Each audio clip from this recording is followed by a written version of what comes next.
ఉత్థాన ప్రభు యేసుక్రీస్తు నామములో మీ అందరికీ శుభములు. పాస్కా కాలములో 6వ శనివారము.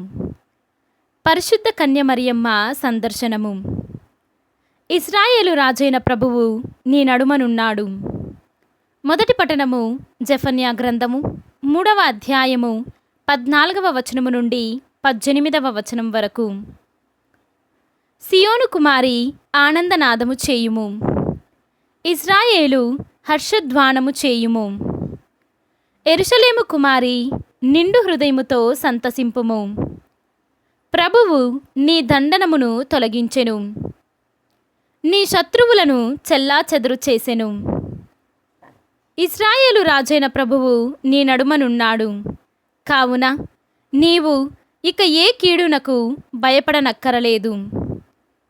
ప్రజలు యెరూషలేముతో, సియోను నీవు భయపడకుము, భీతి వలన నీ చేతులు క్రిందికి వ్రేలాడనక్కరలేదు అని పలుకు రోజులు వచ్చుచున్నవి. నీ దేవుడైన ప్రభువు నీ నడుమనున్నాడు. అతని బలము వలన నీకు విజయము కలుగును. అతడు నిన్నుగాంచి ఆనందించును, ప్రేమతో నీకు నూతన జీవమును ఒసగును. నిన్ను తలంచుకొని సంతసముతో పాటలు పాడును, ఉత్సవ దినమునందువలె ఆనందించును. ఇది ప్రభువు వాక్కు. సర్వేశ్వరునికి వందనములు. భక్తి కీర్తన. మీ మధ్య నెలకొనియున్న ఇశ్రాయేలు పవిత్ర దేవుడు, మహాగణుడు. ఈనాటి సువిశేషము పునీత లూకా గారు వ్రాసిన సువిశేషము 1వ అధ్యాయము 39వ వచనము నుండి 56వ వచనము వరకు. ఆ రోజులలో మరియమ్మ యూదా సీమలు పర్వత ప్రాంతమున గల ఒక పట్టణమునకు త్వరితగతిన ప్రయాణమైపోయెను. ఆమె జకరియా ఇంటిలో ప్రవేశించి ఎలిజబెత్తమ్మకు వందన వచనములు పలికెను. ఆ శుభవచనములు ఎలిజబెత్తమ్మ చెవిన పడగనే ఆమె గర్భమందలి శిశువు గంతులు వేసెను. ఆమె పవిత్రాత్మచే పరిపూర్ణురాలాయెను. పిమ్మట ఎలిజబెత్తమ్మ ఎలుగెత్తి ఇట్లనెను, స్త్రీలందరిలో నీవు ఆశీర్వదింపబడిన దానవు, నీ గర్భఫలము ఆశీర్వదింపబడిను.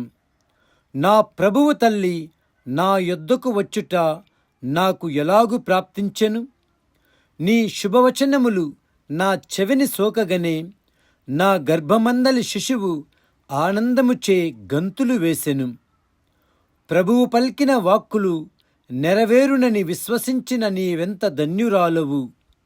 అప్పుడు మరియమ్మ ఇట్లు పలికెను, నా హృదయము ప్రభువును స్తుతించుచున్నది, నా రక్షకుడైన దేవుని యందు నా ఆత్మ ఆనందించుచున్నది. ఏలన ఆయన తన దాసిరాలై దీనవస్థను కటాక్షించెను.